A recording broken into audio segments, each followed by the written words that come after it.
Kenneth Polcari avait son bureau au 55e étage de la tour numéro 2 du World Trade Center.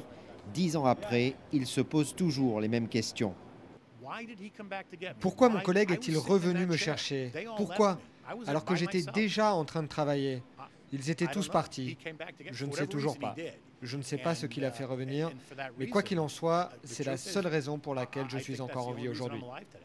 Mais pour lui, les attaques ont aussi rendu les États-Unis plus forts. Ça a changé le business parce que nous nous sommes désormais protégés en tant que pays et nous protégeons aussi le capitalisme.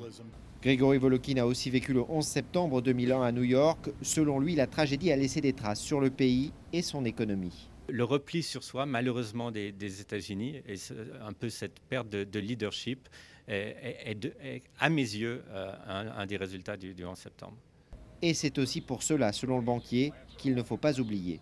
10 ans, c'est très long. Par exemple, quand mon fils me demande mais qu'est-ce que c'est, lui, il a 9 ans, c'est très difficile d'imaginer ces deux grandes tours. C'est très difficile d'imaginer qu'en fait la guerre était arrivée sur le terrain des États-Unis. Les attentats du 11 septembre n'ont eu finalement qu'un impact relativement limité sur les marchés financiers américains. Le Dow Jones est aujourd'hui à des niveaux plus élevés qu'il ne l'était il y a 10 ans.